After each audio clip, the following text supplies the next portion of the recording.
All right, we are live here with Scoop and Mike. We got David Dunn here from Dunn Talking. What up? What up? All right, this is our first podcast. We're very excited to give you some different perspectives from a man's point of view. You know, we're all young men under 30. You know, kids, not kids yet. Nah, bro. You know, married, divorced, single. Like this, a different perspective that you're gonna get from three different mindsets. But we all here for the same purpose, and that's to give you some raw, real entertainment. Right? Let's want you introduce yourself to tell people who you are. What's going on? This is Mike. All right, this Mike. That's it. Sagittarius 29. Like long walks in the park. And orange soda. All right. What's going on? This is David from Dunn Talking. You can follow me on Facebook at Dunn Talking. What's up, y'all? All right, man. Everyone calls me Scoop, but I'm Tyreek. I'm a young man, married, 3 kids, another baby on the way. Me too. Very excited. Different mothers. Yeah, his kid is not my kid. Yo. It's not a Murray Show episode waiting to happen. All right. Yeah, we just I'm excited to be here. You know, this is gonna be fun. So the first topic we got coming up is Kanika Jenkins. I don't know if you guys are familiar with Kanika Jenkins. She's a young lady from Chicago. She was found dead in a freezer after hanging out one night with her friends. She was on a video on live where people were saying, like, from a reflection of some girl, one of her best friend's glasses, and apparently you can hear her saying, "Help me," from the back. Her mom went to the hotel. I'm just giving you a little brief summary. The mom went to the hotel and they was asking for the girl, but apparently the hotel people act like they didn't know anything, and they found the girl's body. The cops didn't let the mom see the body because it was in a freezer. It's like a whole lot going on, but a question for me was the question I wanted to give to you guys was, like, how can you tell who are your real friends? Because apparently this girl who was with Kanika was her best friend, and her best friend allowed this girl to get murdered, and then find out that it was actually over $200. Not too sure how accurate the money part was in the story, but either way, she allowed her friend to get murdered. How you guys? Let's see how you guys feel about that. I know that's a lot. Yeah. Well, I know. For me, man, it almost sounds like there was an incident that happened here in Neptune not too long ago, where this girl, she was best friends with a couple of these guys, and they killed her, and they found her body or something like that out here in Neptune or something like that. But it was over something stupid. I can't remember the whole story. Oh, what was the girl's name? I don't know the girl's name. Was it recent? It was recent, and this was a couple months ago. Maybe it was either Neptune or they found her in Lakewood or something along that lines. It was where, you know, the friends, or she thought were her friends, did something crazy. So how do you tell who your real friends are, man? In this day and age, man, it's kind of tough because you gotta, like, I think you gotta know people's heart and know their motive on what's the reason and why. You know, they're being your friend, you know? Yes. There was a story. I don't want to mention the names. If anyone's watching the podcast or listening, I'm pretty sure they'll put 2 and 2 together. But we had a friend a couple years ago. He killed someone. And when he killed the person, he was like, "Oh my gosh, my best friend was killed." And for the whole time while the trial was going on, everyone thought this guy was innocent. Couldn't find out. He said that he actually did did the murder. Oh, wow. He pulled the trigger. Yeah, man. But it was like, originally he was positioning it as, "Hey, that was my best friend." And to come to find out, he volunteered to kill the person. Wow. That's crazy. Which is mind blowing. But it's like, who can you really trust? Yeah, man. Like, do we throw the word friend around loosely? Like, do you really depend on the people that you call friends? I think that is what it is. We put titles on people we meet for a week, 2 weeks, and we don't actually know anything about them. Because I play ball with you or work with you, that doesn't make you a friend. I think too many times we go and tell people, "Oh yeah, that's my man's," or that's homegirl, or what the case may be, when technically we really don't know too much about them. And as we get older, we grow apart from these people that we grew up with, childhood friends or friends that we meet in middle school or high school. We go different ways, and that doesn't mean that we're not friends anymore. It just means that life has happened. Absolutely. But I think what happens is we get so caught up in this term friend that we don't count the cost of, you're my friend until I stop doing this for you. You're my friend until I stop producing for you, that doing that one thing that considers us to be friends, or doing that one thing that keeps us in constant communication with each other. These things we don't look at because at the time, we're caught up in the whole situation. We're caught up in the idea of having a friend. We're caught up in the idea of going, all right, I just need somebody to talk to. And you've been there since I was 8 years old, and now we're 25, 26 now, so you're going to be my friend. But age doesn't mean anything. The distance on how long you knew someone, I don't believe makes a difference either. And that word, it all comes down to not a friend, but it comes down to exactly who you can trust. I mean, my heart goes out to the young lady in the story and to the one that you spoke about as well. But it's hard to really consider people friends this day and age because everyone has a motive. Absolutely. That's why I like to put people in categories. Definitely. Like we went to school together. We were classmates. We work together. We're colleagues. We go to church together. We are brothers and sisters in Christ, not on the street. Like I pray for you. I open my doors for you. How you gonna cut them off like No, that? it's not that, but it's like, if you're my brother and sister in Christ, and I don't know you like that, I can't. All right, yeah. I really can't depend on you. Yeah. But you talked about depending, so that was like my next question I wanted to ask you guys. Like, how do you know who you can actually trust and actually depend on? Like for me, what I ask little things, and for me the little things matter. So if I can call you and say, hey, listen, man, you got $10, and if you tell me, all I got is $5, but you didn't even offer the $5 to me, that means a lot. Because 9 out of 10 times, if you call me and all I have is $5, then I'm gonna give you my I'm gonna give you my $5, and I'm not gonna complain about it because I know that if I feel like if you had it, maybe you would do the same exact thing for me. Definitely. So that's why it all ties back into the friend thing. I don't consider everyone friends.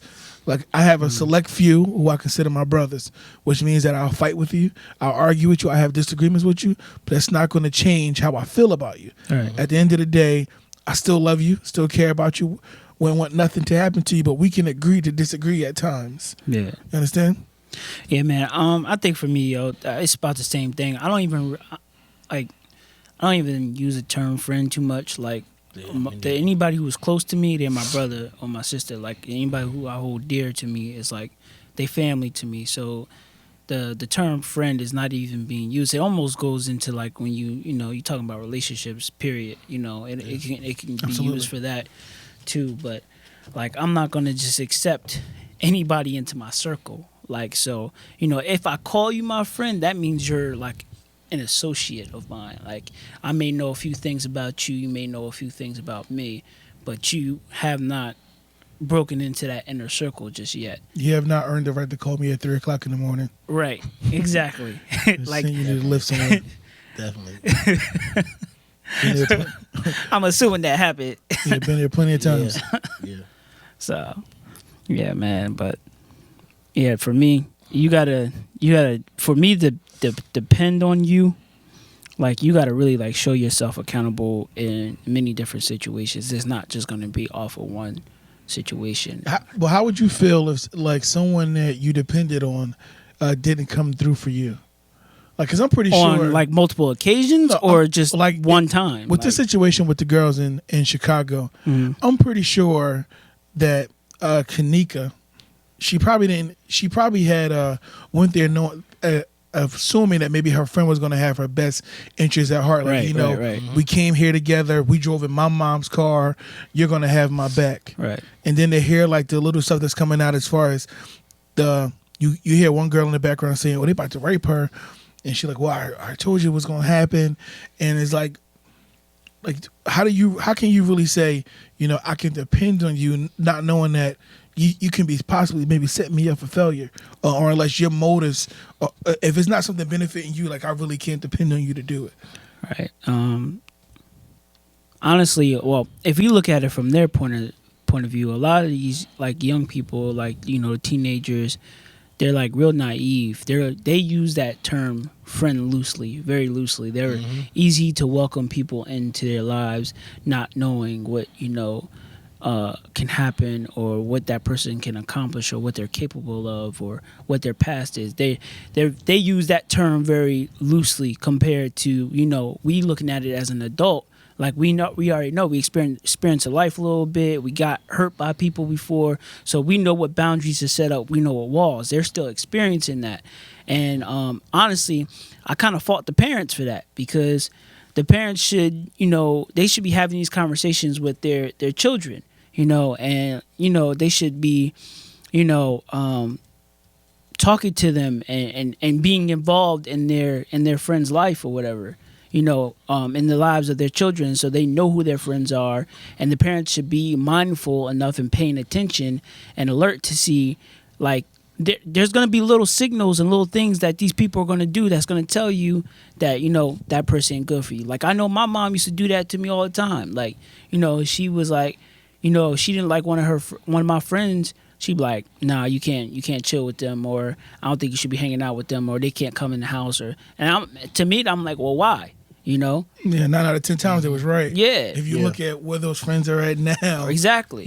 So, 10, 20 years ago. But something that you were saying is like as far as us checking on our kids, and I'll throw that out to you as well. Like, what can we do?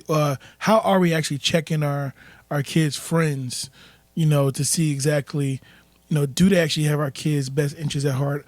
I know, or like even young people, because I know that in church you deal with a lot of young people as well. So how can you actually say, like, check your kids' friends, or talk or discuss this to your children or young people on who they can really trust?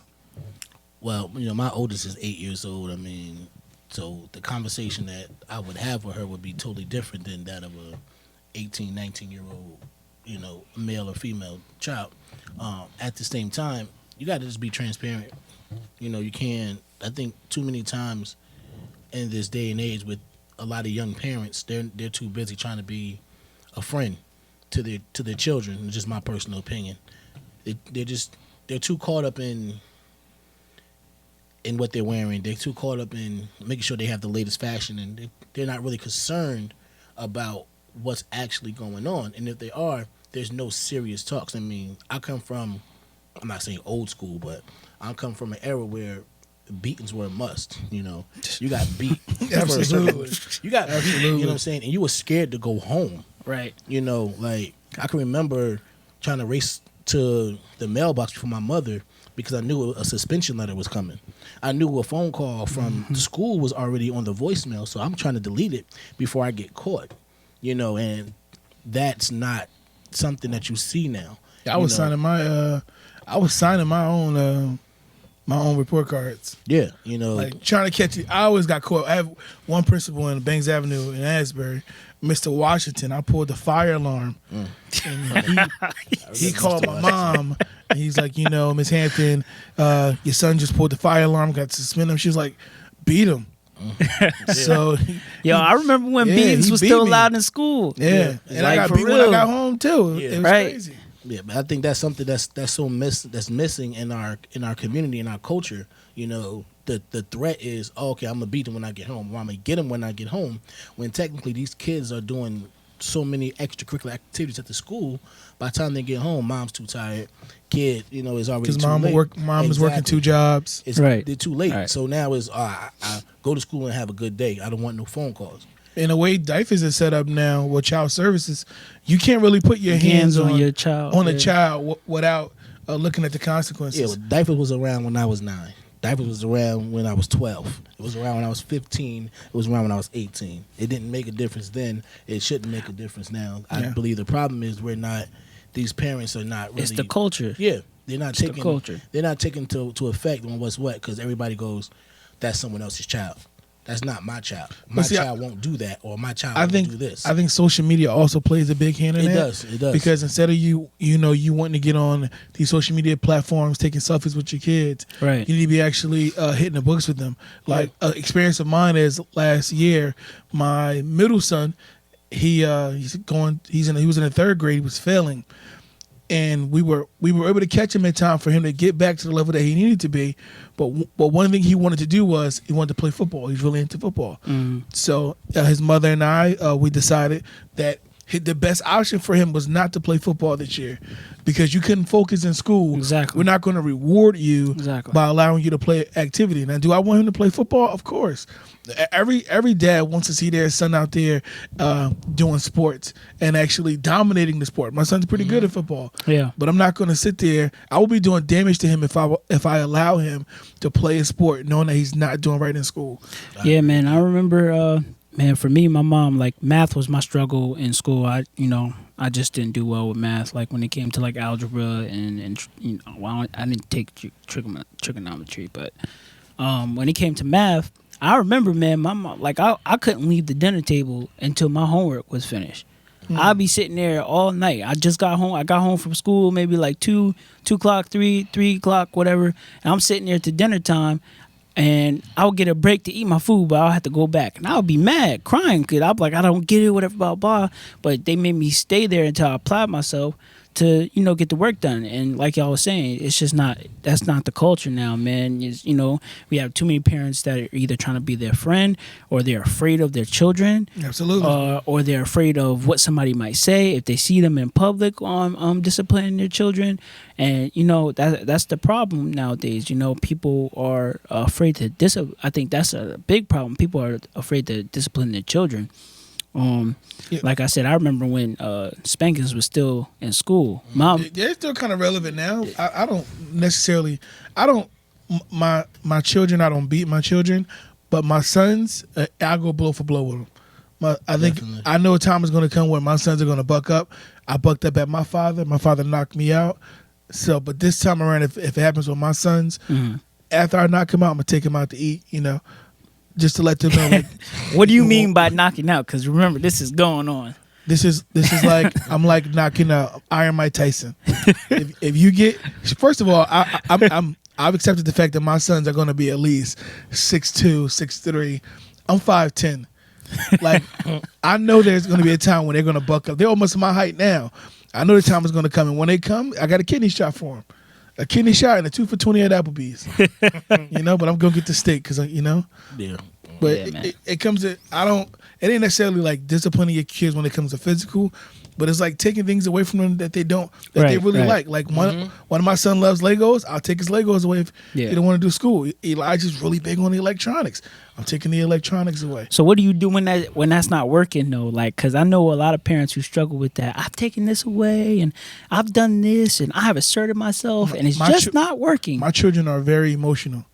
So if they know that I'm disappointed or my wife's disappointed, that's a really big deal. What about those children who are not disappointed though? Like what are parents? Because I know we're on the topic. So what we would tell parents to do if that wasn't the case? Like like I said, they're struggling with their children. They don't know how to handle them. How should they? You got to understand this.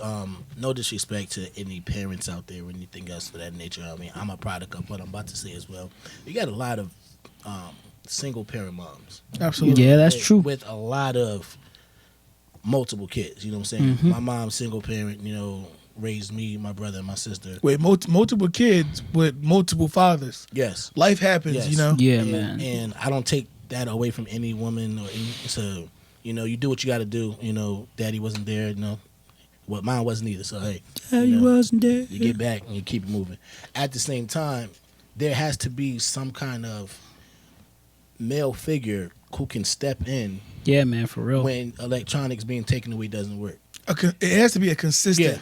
I would say a positive, consistent male figure who has to step in and say, you know what, dude, where he at, now I got to put the pause on him. You know what I'm saying? Absolutely. As a mother, you can only do but so much. Right. And like I said, I'm a product of a single parent mom. And big ups to those single mothers who So, Mama, I love who's you. stepping up, man, for real. You know, it's tough, but like you said, you got moms losing control over, their sons, where the only thing they know how to do is like, you know what, you're gonna play football. One of these coaches going to have to take an interest in you, but it's only for what, 8 to 10 weeks. Right. After that's what over, happens. yeah. You're on to the next man who now is playing basketball, but it's a whole different man with a whole different mindset. Right. And and too many of these young men are just continually to be either misguided or they just don't care. Yeah, because no one looks at the root of the problem. Like you see a lot of these kids out here, and this is what bothers me because we're in football season. Is like a lot of kids are playing football, but when football's over, okay, you're gonna go to basketball. But it's like, what else are you doing for your children to secure their future? Because not every kid who plays Pop Warner, high school football, even college football makes it to the pros. Yeah, man. true. And even when it comes to basketball, they got to get those grades. and basketball as well. We have to set up our children so you know what? God forbid if something happens to you, your backup plan is not a backup plan because it could have been the first option that you've taken. Right. And with the parents is not only do you have to find a consistent role model, you got to find a role model who is actually living what they're talking about. True. Like I grew up in the Boston way. And a lot of the role models that we seen were the drug dealers, And Shout out to Stephen Mann. I can name a lot. I can name a lot of these drug dealers right now, who was like, you know what, man, Rick, you can't do this, you can't do that, and I can't tell you what half of them at. If they're not in prison, half of them are dead, and that's me watching it with my own eyes. And I'm like, how can you tell me to live right and you're not living right and to do right? And you're not following the information that you're giving me. So like. Not only do these kids need a positive role model, but they need to see somebody that actually cares about them. Because for me growing up, like I still don't know who my biological father is.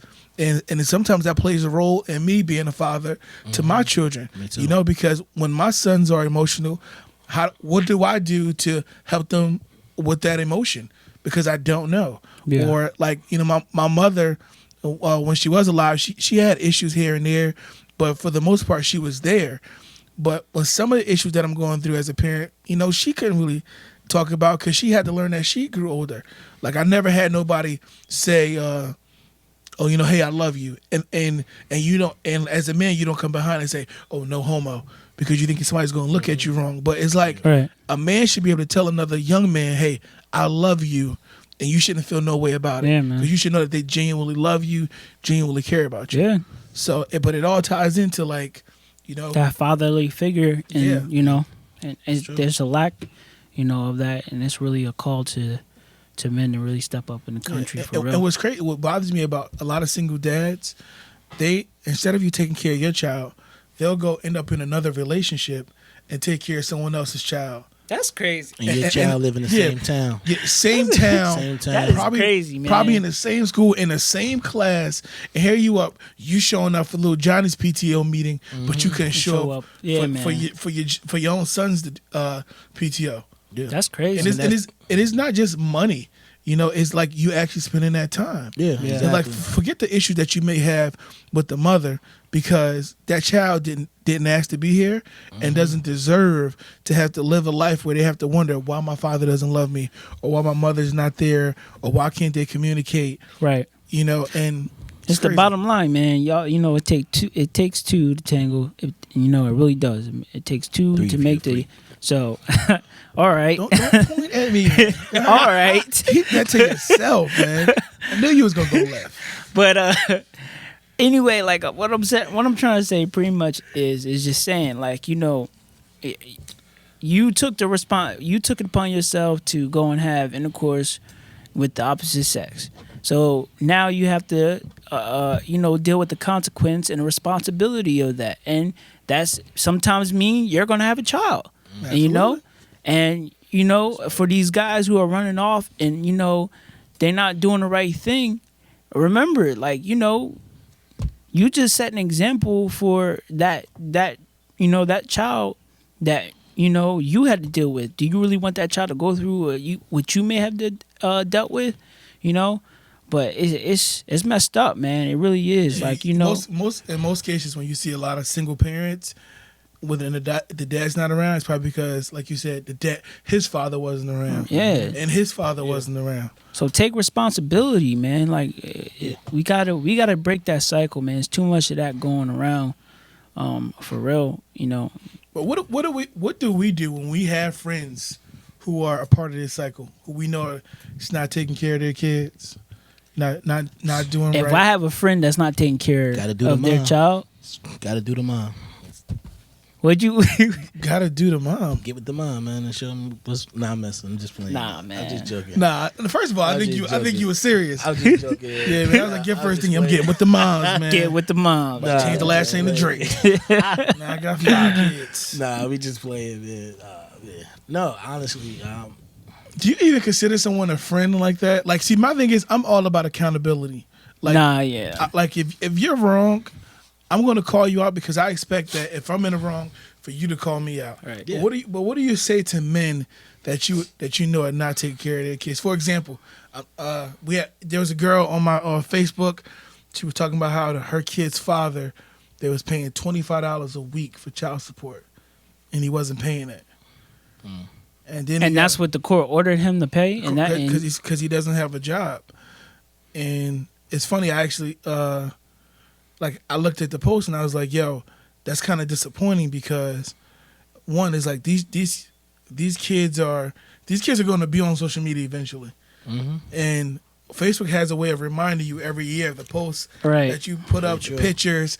And if she decides to share this post 5-10 years from now, what are they going to think about their father when they're adults? And they're like, and just a sidebar, like everything don't need to go on social media. everything doesn't need to go on social media. But anyway, I will like it if I see it though. You know? No, let me. Go share it too. I am professionally ratchet. Like, you're professionally ratchet. I'm corporately ratchet. Corporately. I'm So- secretly so, petty. like, Let me say that. I post a lot of positive Yeah, stuff, but I do look at the ratchetness. Hi, my name is Scoop, and I'm from Yeah. Ratchet Incorporated. Exactly, and I don't delete the people either.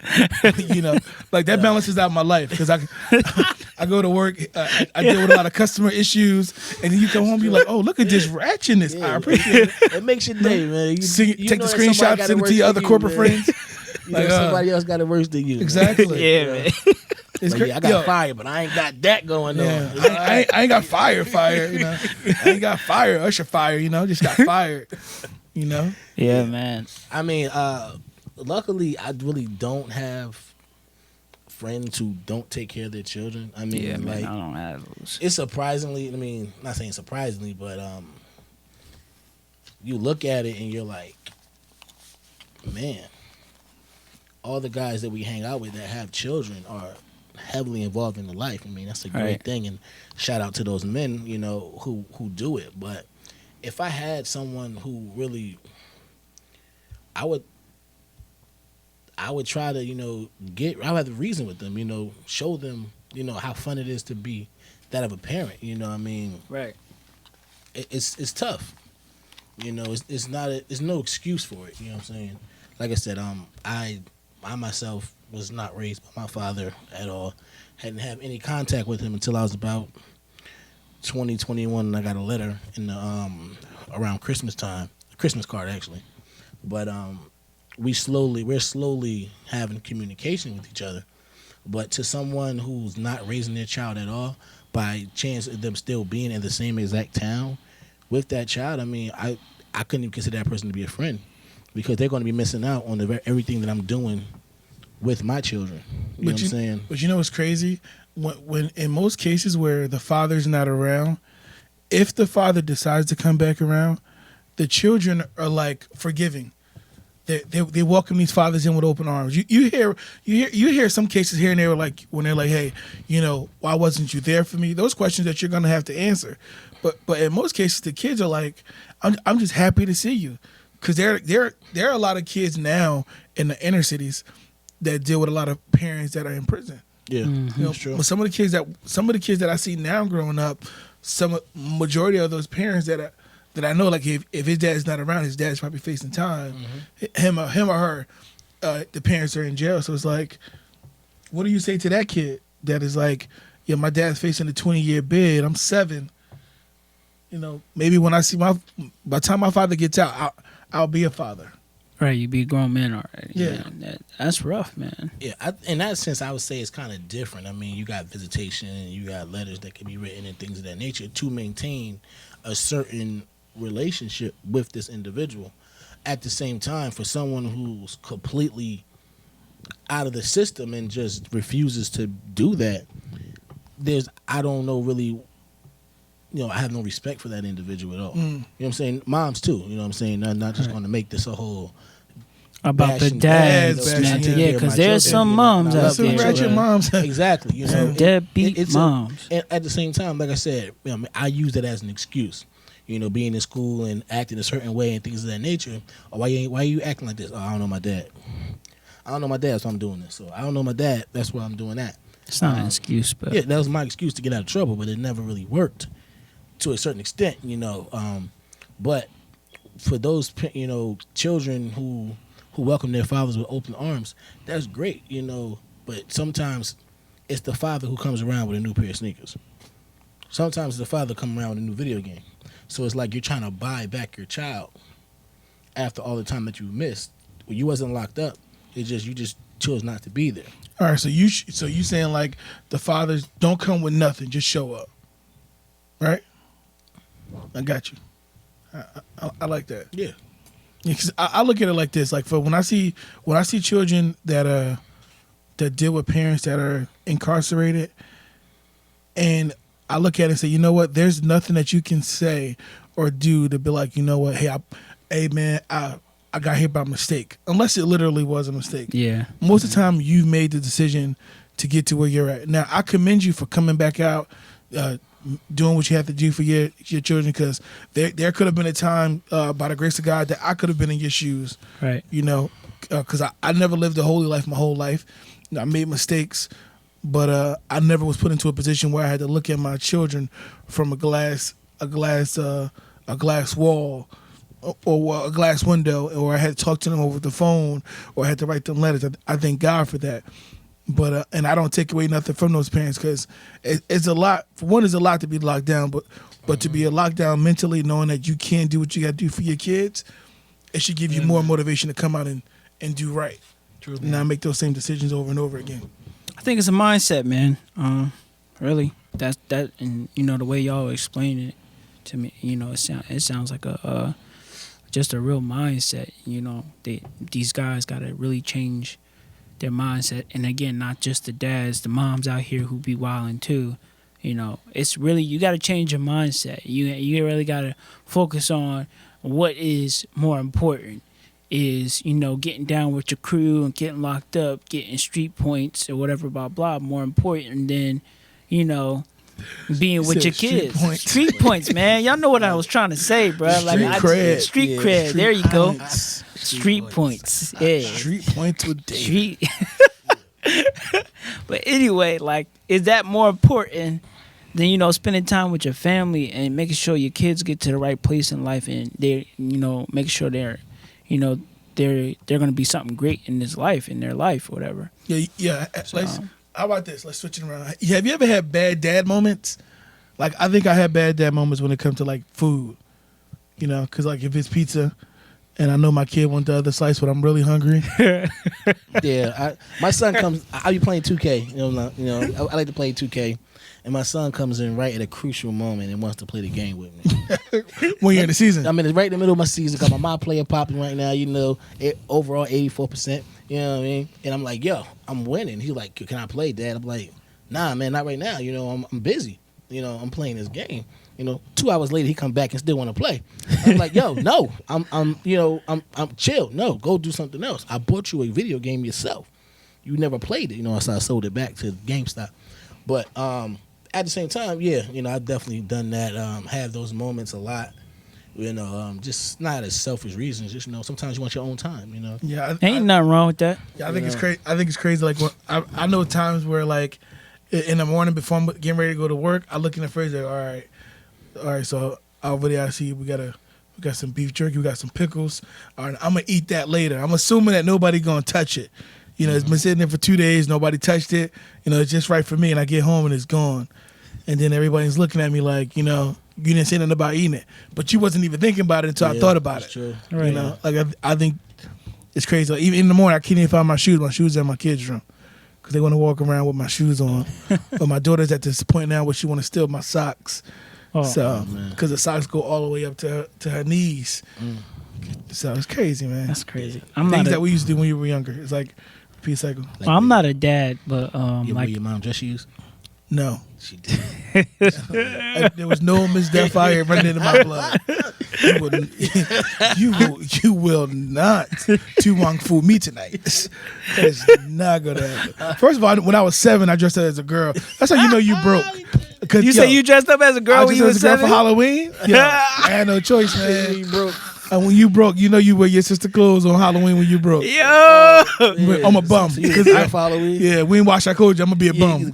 I ain't never heard you. I was like 7, You had a man. wig and everything? Got weed? I got dressed up everything, man. But let somebody try me. You some sneakers on? Let somebody try me. No, I mean, I had no shoes in there. He's like, don't make me take this wig off, man. Yeah, Just man. a pair of sneakers. You ever see in Atlanta the jail scene? And you like, Yeah. like, man, she had a man side of the jail. Yeah, dressed in a pair of sneakers on. Yeah, man. Like Joanna man. Oh, man. Yeah, man. I've had my moments, but you know, yeah. When you broke, you make sacrifices. Like my Yeah, children, I guess so. My children don't appreciate oodles and noodles. They don't. Like I appreciate. Bro, I got oodles a and pack of noodles. oodles and noodles Like, yeah, over in my corner right I'm now. telling you. They don't. Oodles and noodles, no, man. They will not understand pork and beans and But hot is it? dogs. But is that our fault as parents? Is that our fault as adults, where we don't teach our kids about? I mean, we don't want our About the kids to struggle? struggle. Yeah, do we really want to put our kids through those We struggles? don't want our kids to struggle. Don't get me Yeah. wrong. But do we ever talk to our kids about the way we came up? I do, yeah, but they don't understand. Like, if you think about it, like, if your parent probably can't tell you, back in my day, we played Atari, and we playing Sega Genesis. Like, what are you talking about? Yeah, you So know. now they're at the point where they got Xbox One I don't know about that, and man. PS4s. Because, I mean, like, for me, like, you would have to, like, my parents told me about their past and where we came from. Like, before, even when I was little and I didn't really understand, like, I didn't understand where we were at. Like, they gave us the back line of their struggle so we could understand where we came from and why we are where we are today. You know, what we have is a privilege, but we had to work up to that. Absolutely. So, you know, they would talk about some of the things, but they would literally have to show us like some things because, you know, like, oh, we was playing Atari back in the day. So my uncle went and got one of those because you could buy them suckers now. Yeah, went and plug got it to the the back of the Atari and TV. plugged it back to TV. This was what we was doing. This was I'm like, okay, Playing Pong, you know, as they call it. but to really understand that struggle, you know, you gotta let them experience. I think let them experience it, and I think that's the problem. Like that even takes me like the kids are just so like caught up with the phones and tablets and all that stuff nowadays.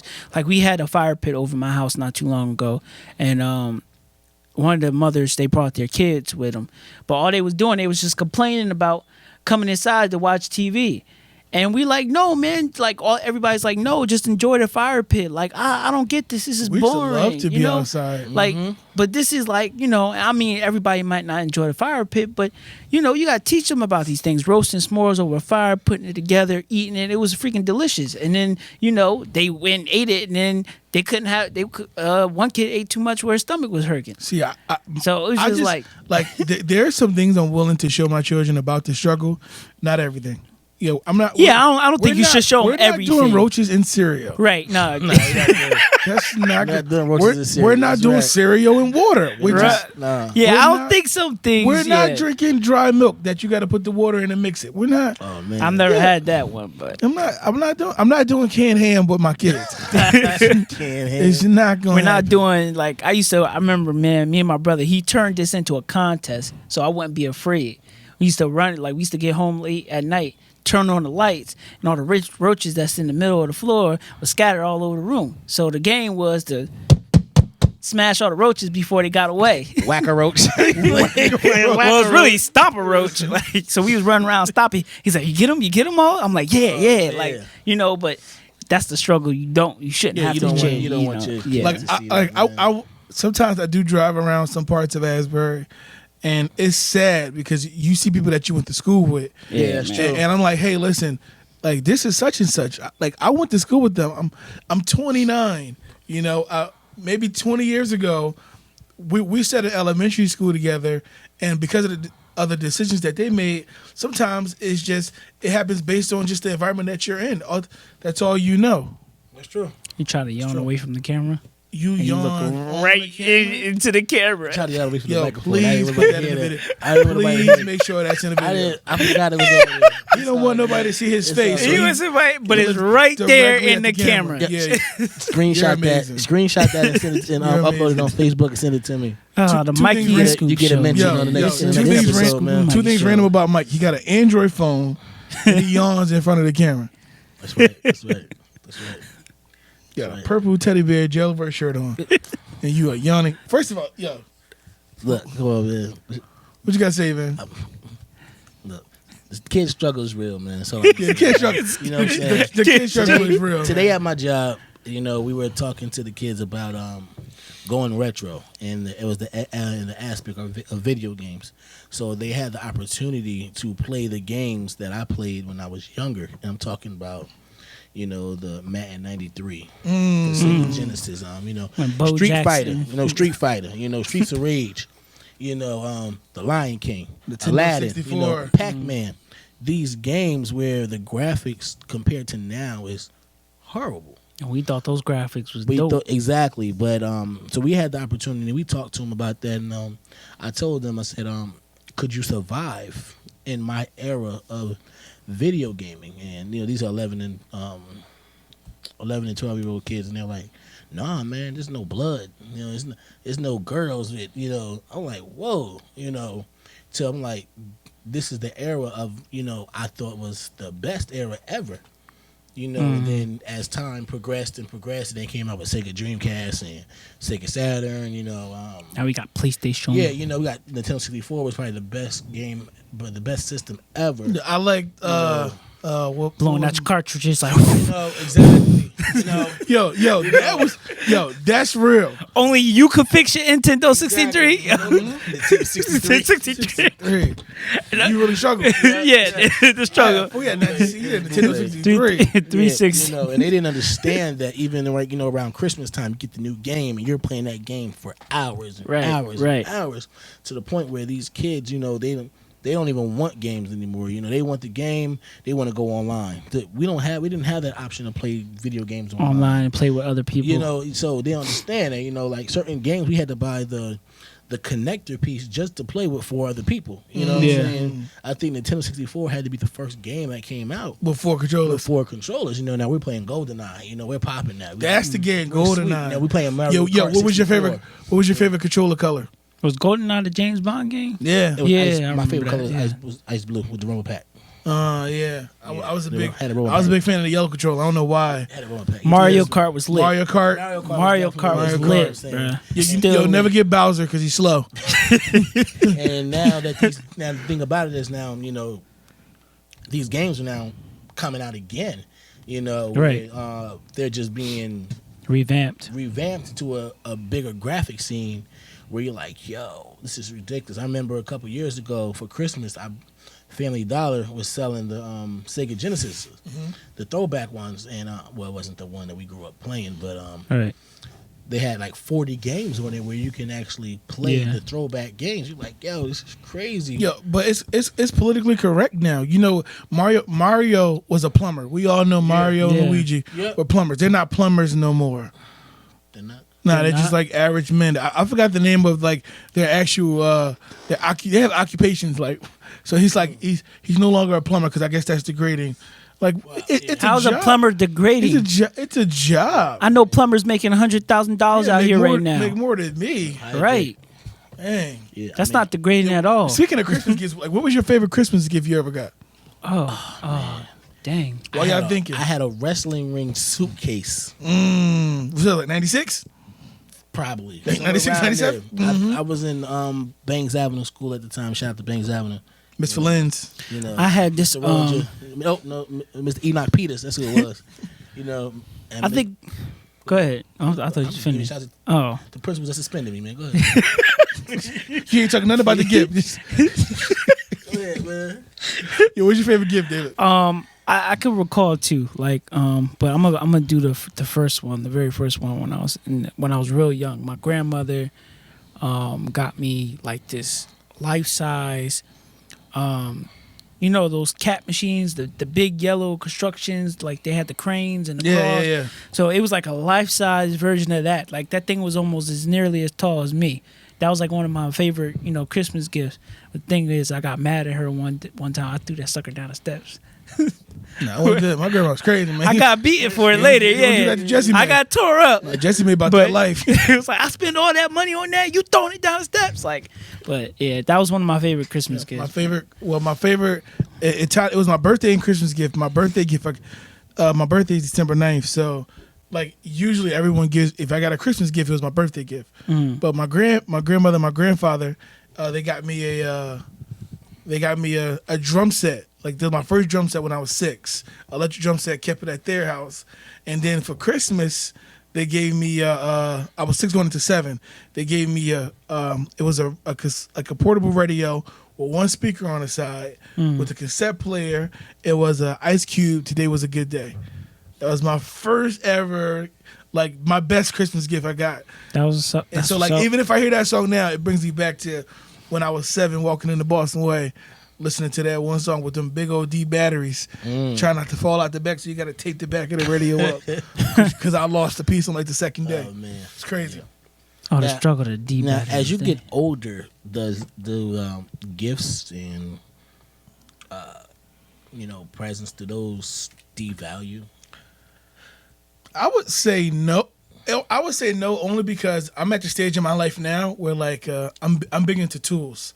So like this morning, like when I seen him this morning, and had to get the lock off a bike, and I pulled out this tool set. He's like, "That's nice." I was like, "Yeah, my kids got it. It's a flashlight, it's vice grips, it's a flathead, a Phillips head, and it's a knife, all into this one tool set." And like maybe 5 years ago, I was big into blenders. So I had like 3 or 4 blenders. Tyreek's birthday is December 9th. You want to give him a blender? Go ahead. Go ahead, get him a blender. I'm not into blenders this year. Get him Ninja Bullet. I'm not too sure what I'm gonna be into this year. One year I was big into irons. I was like, yeah, man. Bro, you into some weird stuff, man. Got some weird fantasies there, man. I know, man. It was like, yo, I wanted the creases. It sounds like, if anybody knows Pop Hobson, he got the... Pop still got the crease in his jeans, bro. He got creases in his shorts. Yo, I seen him sit down. I seen creases in his socks. Okay? I'm telling you, like, Pop got creases in his watch. This reminds me. He's big into creases. So I was like, you know what, man? I'm about to buy me an iron. I'm not gonna use my grandma's table no more. I'm about to buy me with the thing that you put the iron on. What is that called? Iron board. Iron board. Yeah, I was gonna say like the table with your iron on. Wow, bro. Hey, listen, listen. All right, use your towel. Yo, that's what I got. Use the towel. Yeah, and I was big into I was ironing everything, and I'll go to the laundromat, wash and fold my clothes, and then I still iron it because I was really big into creases. The next, I got into blenders, so now I'm into tools now. This sounds like an episode of Kenan and Kel. No, when they get ready to leave off the stage, and it's like, Kel, give me a blender, an iron board, and a tube box, and meet me on the roof. Hey, Kenan, how am I gonna get on the roof with an iron board? Oh, here it goes. Here it goes. No, but seriously, like now, so if you ask me to do something, if it got something to do with fixing, I'm there because I'm trying to bring this toolbox everywhere I go. So like if I see somebody break down the side of the road, I'm pulling over. Like, you know what? Let me go ahead. I'm gonna jack him up real quick. Change that tire. See, that's the thing. I always want to do that. Help somebody on the side of the road. I watch a lot of scary movies. I think hit me in the head with a tire iron. First of all, you got Making of a Murderer on TV right now. I'm like, I'm sitting here and I'm like, they look like they need help.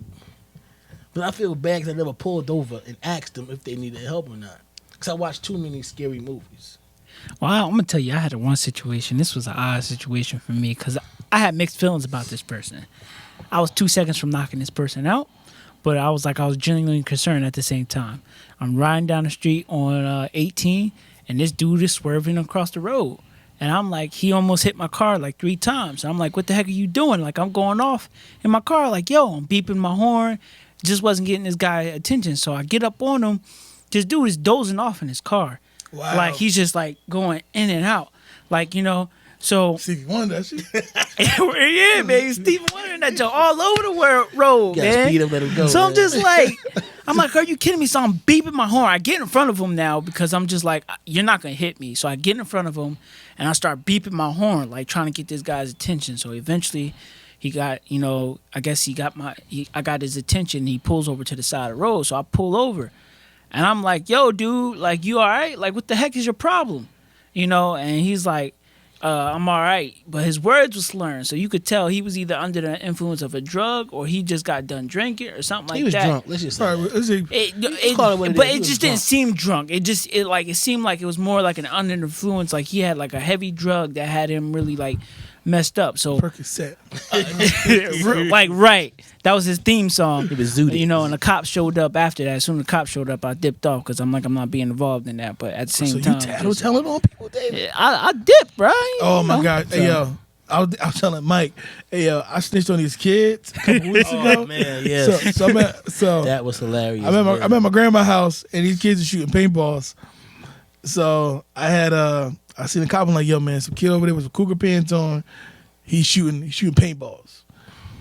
Cause I knew the cop. I'm like, yo man, just tell these kids to stop. A week later, it's headline in the news like 10 people was arrested. for shooting shooting paintballs. paintballs. Oh my Like, God. That wasn't my intent, but it's like, yo man, It was like, thank you, Tyreek Hampton. That's yo, what they said in the news. they didn't shout me out or nothing like that. Cause I ain't know. See, I feel like I don't consider that snitching because I don't live that life. I hope they don't see this podcast. Well, I hope they do too. Listen, if you got any issues, let's drive to Florida and we can take care of it, George Zimmerman style. All right? George Zimmerman style. Yeah, kapow. Okay. Yeah, Wow. yeah. So, no, man, it's just that I don't consider that snitching only because I don't live that life. You know, if right now, if me and Mike we're two drug dealers and I get caught and I tell on Mike, that's snitching. Yeah. But if I'm just an ordinary citizen and I see you selling a drug transaction and the cop asks That's me, not snitching. that's not snitching. So only if you're involved in that same category as the individual, That's yeah, you're a snitch. absolutely. So if you just sitting in the window, mind your business, and you at the corner, You of your going eye, about happen to? see I see what he's what's saying. what, then you tell like, yeah, I see saw what him. he's saying. If a cop comes to you like, hey, did you see? What did you say? Oh man, I just seen Exhibit A and Exhibit B. They was fighting. So you don't That's go not no further Were than you that. fighting? No, I have nothing to do with it. So you're not snitching. You're just telling What you saw. what actually happened. You Without know, using I'm names. not involving myself in the situation. I'm actually saying what happened. As far- Snitching is when you both in the wrong and you just trying to keep each other out of you, trouble. so you trying to get yourself out of trouble. Yeah. You know, like you and your brother, y'all come in late, and your mom like, what happened? Oh man, Darryl helped me out. Yeah. But you was with him though. You know, so you just as wrong. It's the same thing, man. It ain't snitching. You know, it's like you're being honest. What do you call it? It's telling the truth. Tell the truth, yeah. I pay taxes. I can't. I think, like I said, snitching is like, it's only when y'all both in the wrong. So you heard it, folks. All right, Scoop and David decided You do something wrong, if I'ma you're in tell. the same category of the things that they do. No, first of all, if you do They something get wrong, a I'm whiff gonna of ask it, you. I'm like, they hey, get do a you whiff cell of it. phones? No. All right, I'm You're- snitching. You're going down. Nah, man, I had a snitching situation where like me and this guy, you know, we were both in the wrong, and instead of him riding out with me, he decided that he wanted to tattletale. So when it was time, Now for that's me, snitching. So now it was time for me to come up, and I'm like, oh, we didn't do that. It's like, oh, he already told on you. So now I look Right. even worse because the fact that, you know, if I do something, I expect you not to say nothing. Right. You know, and I don't believe in that. If I go down, we all go down. We not gonna go down. I do. So- I'm like, they got us, dog. Us. No, They got both of us. I ain't taking a Yo, hit for yo, nothing. They don't- got all of us. Don't I'm do a getting locked up. Let's say, don't you do a gotta crime stop- with Mike. You got to stop over at his house, pick him up first, too. Like, come on Take him outside, to jail. Tyreek Hampton. That's right. Yeah, I know. I really believe that if you don't live that life, you have the right to say exactly what goes on. Because that I don't even believe in the no snitching because a lot of crimes and like especially murders go unsolved. Yeah. Because everyone lives by this no snitching rule. Like, you know, I ain't gonna tell on the homie. But your homie just killed somebody, and now they family got to live with the fact that they're going, and you want to hold that secret. Yeah. But if you live that life, by all means, that's a code that you got to live by. But I don't. I pay taxes and I go to church and I love Jesus. I pay taxes. I'm tattletelling. All right? You won't have me on the cross with you, buddy. All right. It's not going to happen. All right, folks. Well, on that note, we're going to end this thing off. Oh, you want to end it like that? Yo, we're going to thank you for any joining last us. words? Any last words for the first episode? Well, I hope you enjoyed this podcast. And if you see a brother named Tyreek, stay away from him. Listen, all right. If you see this podcast, if you have any questions, please feel free to email me. My email is Tyreek Hampton at Yahoo. It's TYREK HAMPTON at Yahoo.com. Yahoo. It's free. Yeah. So it's Google. Gmail. All right. When I make a Gmail on the next episode, how about you make a Gmail? I got a Gmail. All right. What about Drake your iCloud? Drake Michael 69. I don't want to use my iCloud, man. Drake I get Michael enough 69 spam. at gmail.com. 69? 69. I don't even want to know why. That was what was available when it popped up on the screen. Yeah, I bet it was. It was. 1, 2, 3 was taken. 1, 2, 3 was How many taken, kids you got? and so was another thing. How many kids you got? I bet it was. He got 3, 1 on the way. That's right. Keep this roll. We're gonna, Mike making kids like he playing cards. Like, oh, I got 3 in the possible.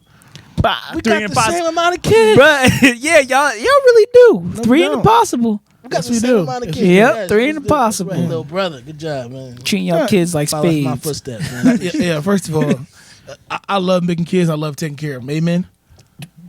Amen. The Bible said, be I do fruitful and too. multiply. That's right. Hello. I took that text to heart. All right. David, got anything you want to say? Well, I just Follow David on Done Talking. just follow me on Done Talking, or you could pick me up on Facebook. It's David Dayo Dunn. It's DAY. Hashtag O. David is actually one of our producers. I know we're going to try and wrap this up. Yo, you could tell we go to church. Yo, because a wrap up is like an extra 15 minutes. All right? David, Until we black. yeah, David is one of our producers, along with Daryl Dunn. And we are part of North Media. All right, we got some exciting things coming out. You know, it's like a little plug for everybody. We got Done Talking.